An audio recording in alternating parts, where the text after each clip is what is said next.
I want to welcome you to our Built to Last series. Through this series, we've been looking at the life of Daniel. How many of y'all been enjoying this series so far? It's been an amazing series. Going into my study time, and I've been encouraged every week. And I encourage you to check it online, too, if you've missed any Sundays in this Built to Last series. But we've been studying the life of Daniel, and we've learned this, that before every blessing, there is a testing. Maybe you're going through a big test right now in life. Well, let me just say this. Your blessing is coming.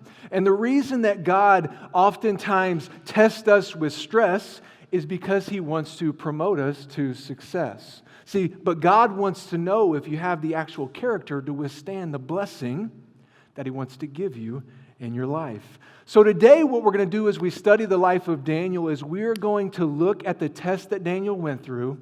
And this is another test he went through, and it's this.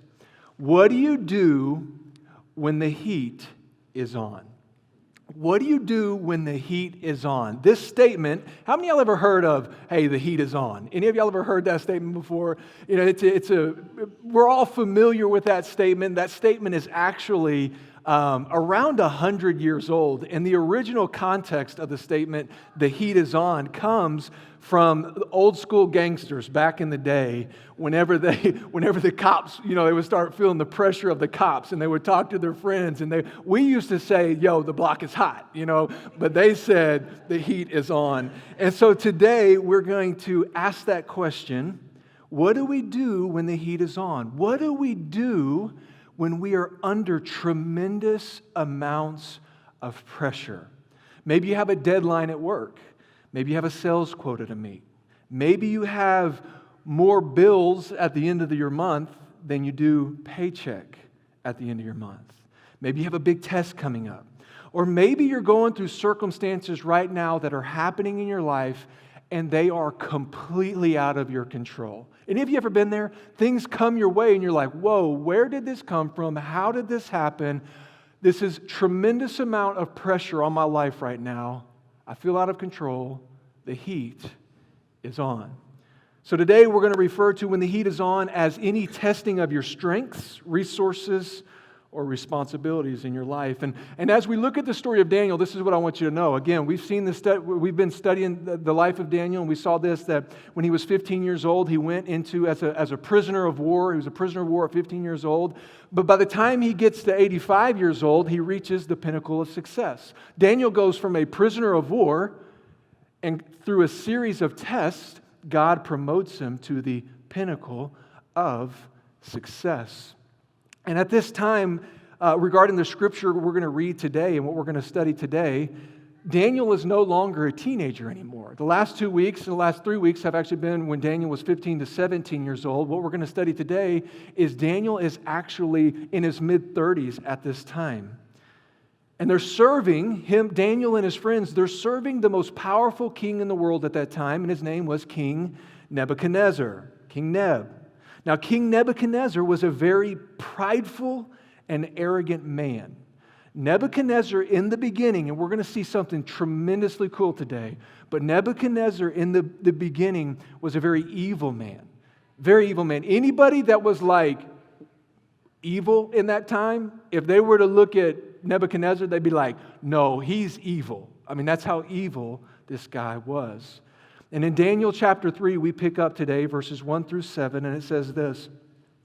King Nebuchadnezzar made an image of gold, 60 cubits high, 6 cubits wide, and set it on the plain of Dura in the province of Babylon.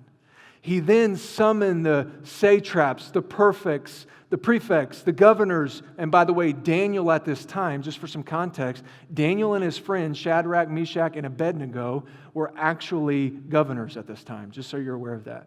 Advisors, treasurers, judges, magistrates, and all the other provincial officials to come to the dedication of this image he had set up. So King Nebuchadnezzar, he makes this gigantic idol, this gigantic image.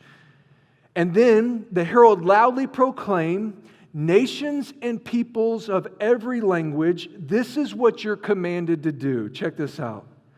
As soon as you hear the sound of all kinds of music, you must fall down and worship the image of gold that King Nebuchadnezzar has set up. Look what happens. Whoever does not fall down and worship will immediately be thrown into a blazing furnace. Therefore, as soon as they heard the sound of all kinds of music, all the nations and people of every language fell down and worshiped the image of gold that King Nebuchadnezzar had set up. Now, before I go any further, this story happened over 2,500 years ago. But this is what I want you to know. This story is so relevant for our culture today because honestly, we face the same temptations back then. We face the same temptations today that they did back then. And here's the first temptation that we face, that you and me face each day. Here's the first one. The world creates larger than life images for me to worship. See, we don't make images anymore out of gold. I mean, yeah, you can go around and you can see some different religious cultures. They make images, but as a whole, we don't make images anymore. But there are images out there and idols out there that we worship. And these images that the world wants us to idolize and to worship today, we can find them on movie screens. We can find them in sports stadiums where these athletes, they get promoted to such a high level and they get so much press and so much media that we end up idolizing these people. We see them on concert stages and we even see them on the internet. And here's the idols that the world wants us to worship. They want us to worship physical beauty. They want us to worship, it's so easy to get sucked into that. The world wants us to worship sex. It's everywhere. You can drive down the road and see on billboards a spark plug. And the promotion of that spark plug is an image of sex. And you're like, I thought they were promoting a spark plug, not sex. I mean, that's how crazy it is in our culture today. The world wants us to worship wealth and success, pleasure, fame, and popularity. The idols are not statues we bow down to, but they are images in our mind that many in our culture worship. The second idol that we're tempted to worship is this. I'm tempted to create a false image of myself to impress others. I want to pause here for a second because, man, this is something that I really struggle with.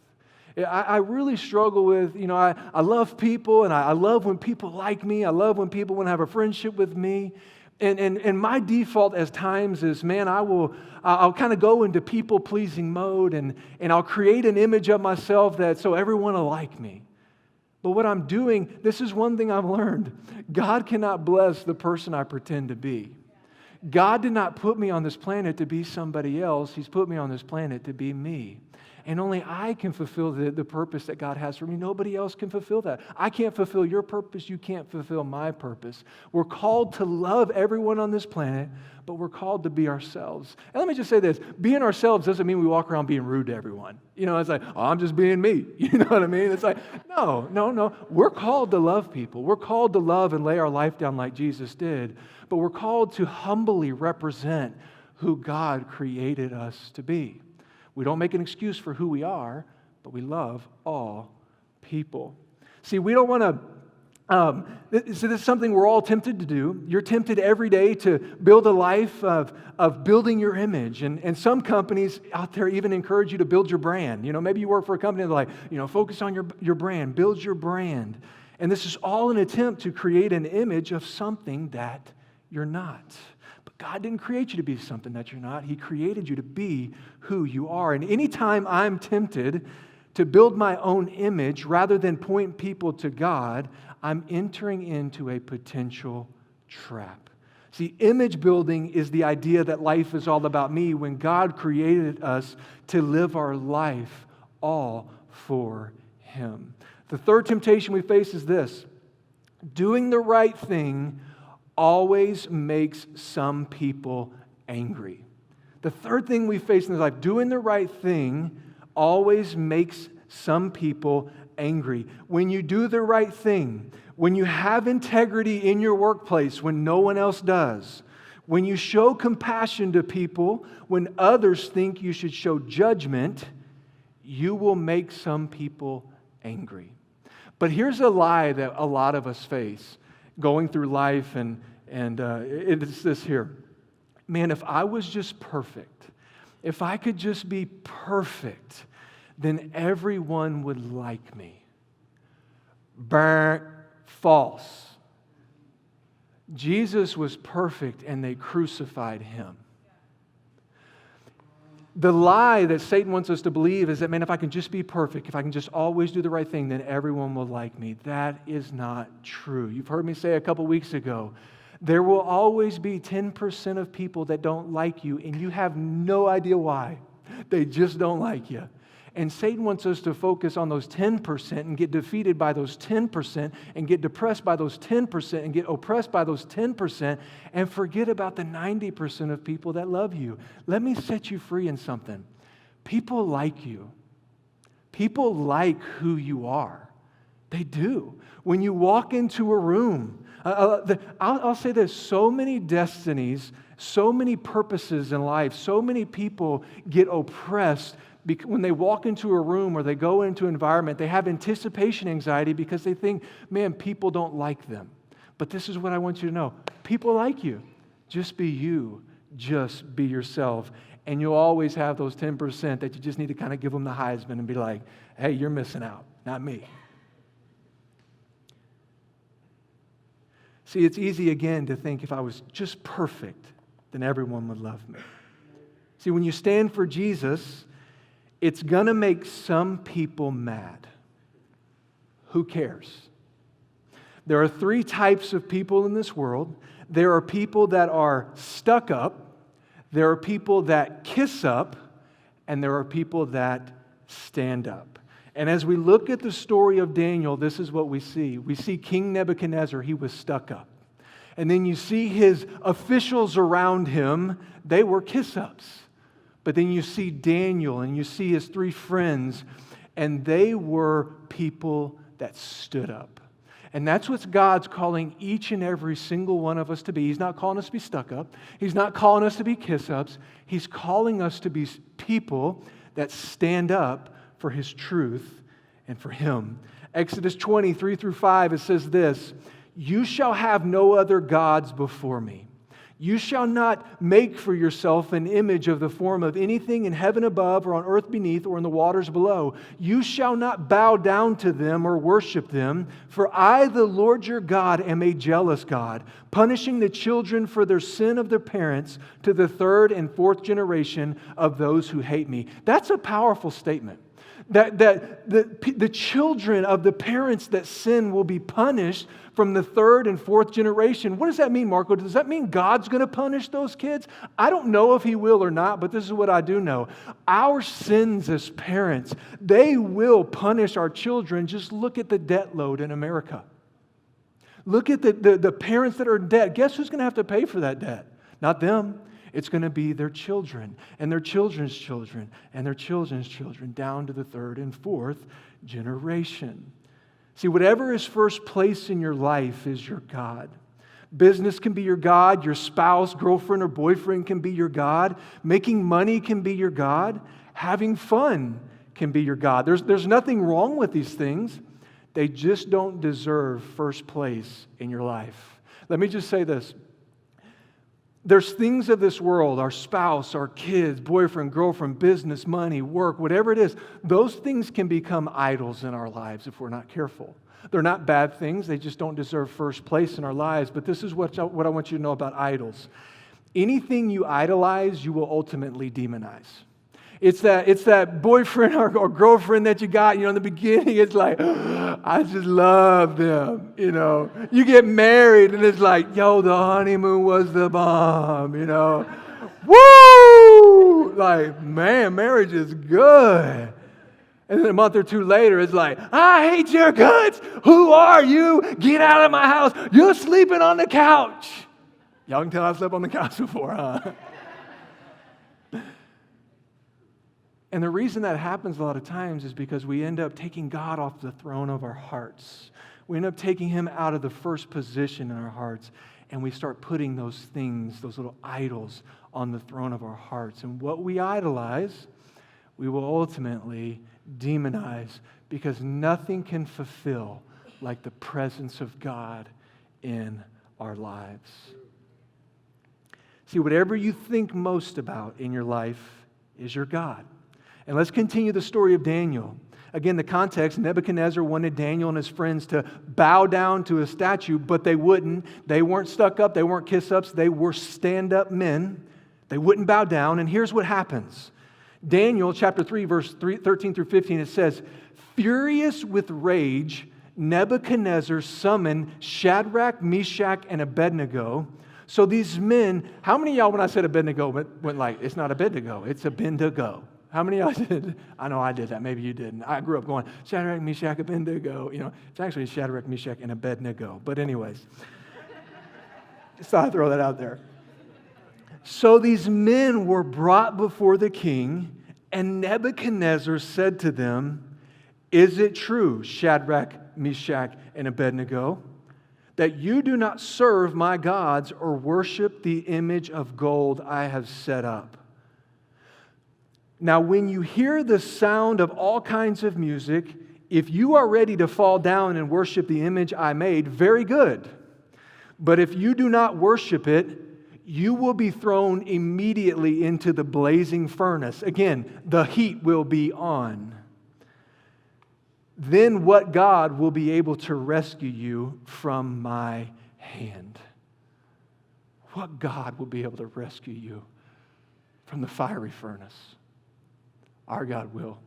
Check this out. Nebuchadnezzar is threatening to turn up the heat on these guys if they don't obey him, but how did they respond? Don't miss this. Daniel 3:16, it says, "Then Shadrach, Meshach, and Abednego replied, 'O Nebuchadnezzar, we do not need to defend ourselves in this matter.'" If you want to build a life that lasts when the heat is on in your life, don't defend yourself. Go ahead and pull that up. Don't defend yourself. When they brought Jesus in to be tried, the Bible says that he did not utter a word when he was beaten, when he was abused, when a crown of thorns was placed on his head, when he was nailed to the cross. When he was being tried, the Bible says that he did not utter a word against anyone. You are most like Jesus when you stay silent under attack. God is our defender. And let me just say this, when we start acting as defender of our lives, we make our lives a mess. We damage things and we get things out of whack that it's so hard to put back together. But if we will put our faith in God, when the heat is on, and we everything inside of us, we want to defend ourselves, but we know God is our defender. I'm just telling you this, if you will let Him be your defender, if you will give Him time, He will work it out in ways that you could never, ever imagine. There's been circumstances that I've gone through in life. I'm an ex-drug dealer from Houston, Texas, got radically rocked by Jesus in 2002, and I was involved in everything behind the scenes that you can think of being a drug dealer. And there's things that I go through today where I'm like, you know what? I still know some friends in Houston. You know what I mean? Like, I still know some guys that can take care of this. But I've learned this. If I put my faith in God, if I trust God, if I stand and I be a stand-up person, not stuck up, not kiss up, but I stand up for God and I love His people, He always, always, always takes care of me. And He will always, always, always take care of you. The second way they responded to Nebuchadnezzar was this. Again, Nebuchadnezzar saying, bow down to me. If you don't bow down to me, I'm going to throw you in the furnace. And then Daniel 3:17a, it says, hey, if we're thrown into the blazing furnace, the God we worship is able to save us, and He will save us from your power, O King. The second way you build a life that lasts when the heat is on is this. Remember that God has the power to save me, and He will save me. The third way they responded to King Nebuchadnezzar's request to worship an idol was this, Daniel 3:18. But even if, everybody say that with me, say, but even if. But even if God doesn't save us, we will never serve your gods. Never. Or worship the gold statue you set up. We've got to be stand-up people that say, I don't care what comes at me. Even if my God doesn't save me, I'll get to see my God pretty soon. Either way, I'm good. And I'm going to be a stand-up person for the glory of my King, no matter what he chooses to do, because ultimately he's in control, not me and not you. So you do what you need to do, because the Lord is my defender. So the third way you build a life that lasts when the heat is on is this: you announce your loyalty to God no matter what. Marco, things are tough at work. Let me encourage you in this. You're about to walk into that meeting with your boss. You're about to walk into that tough circumstance. And you don't know what to say. You don't know how it's going to end up.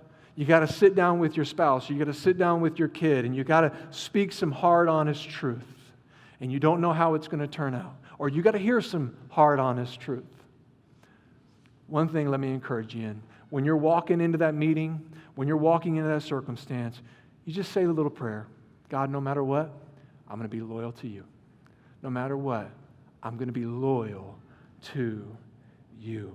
Announce your loyalty to God no matter what.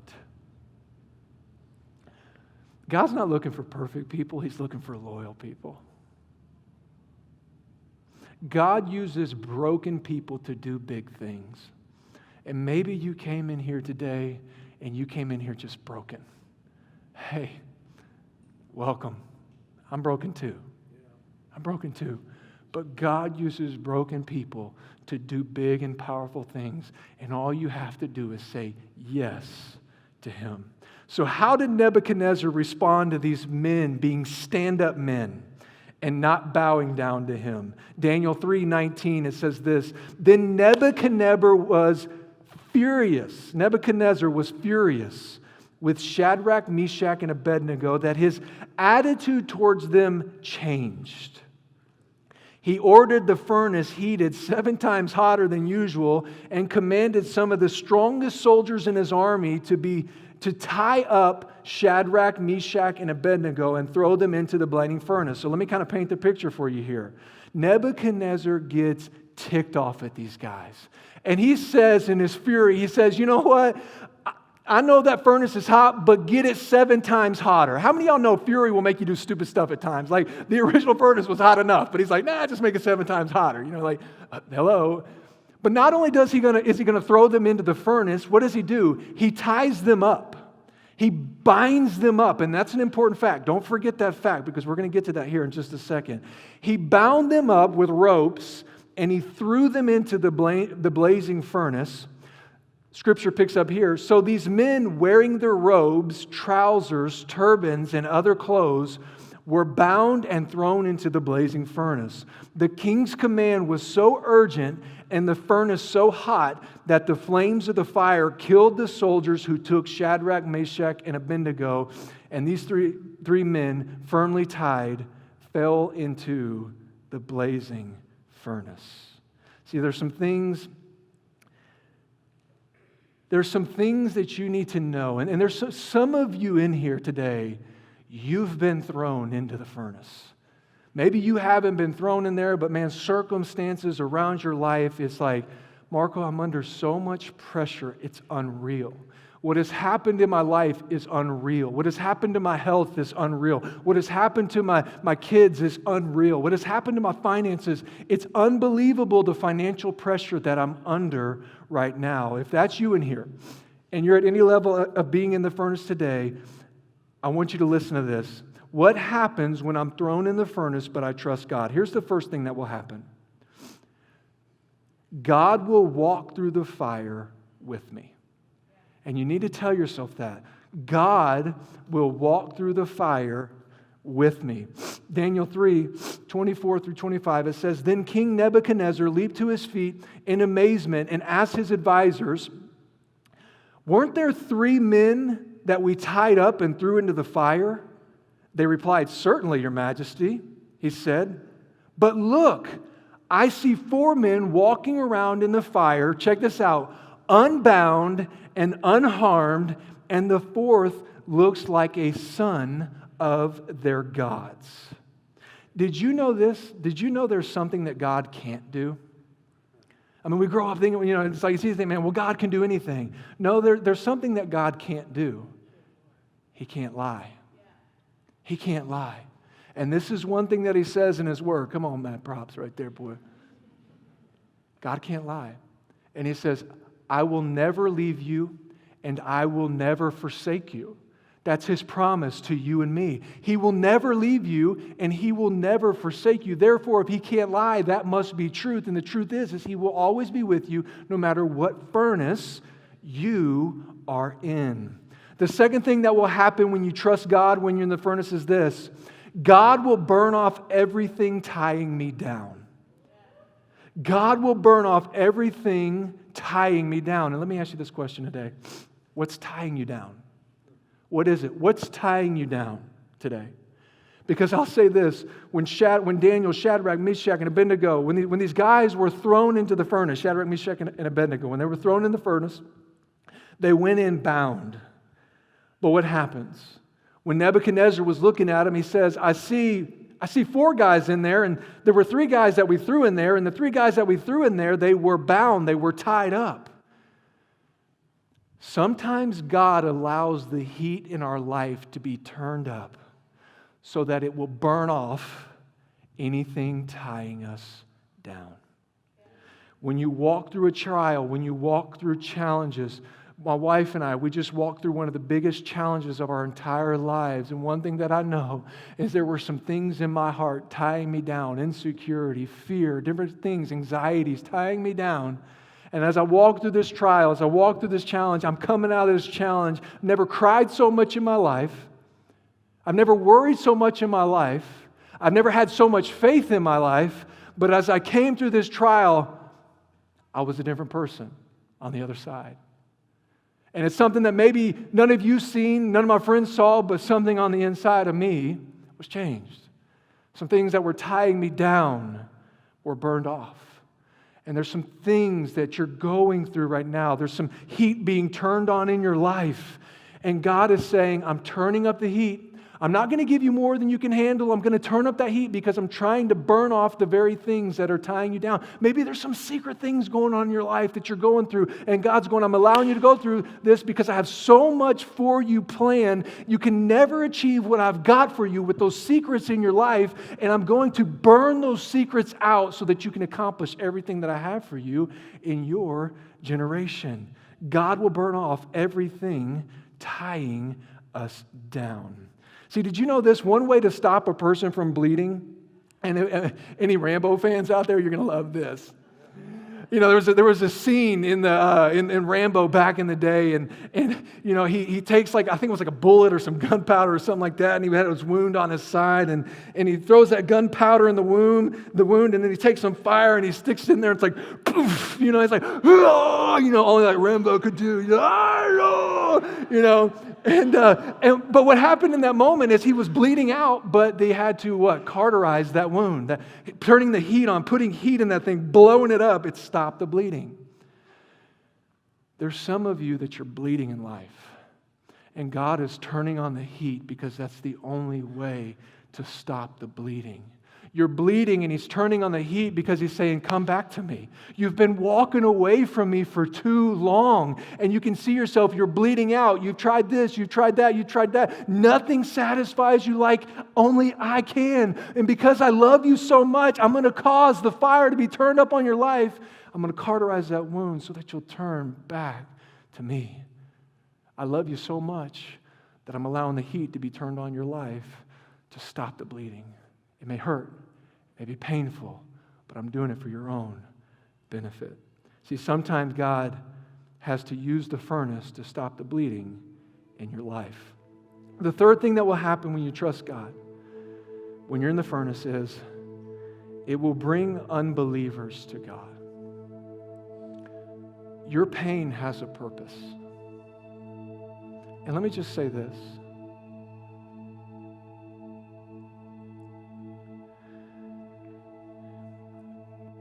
People don't want to listen to your message until they've seen how you walk through your messes.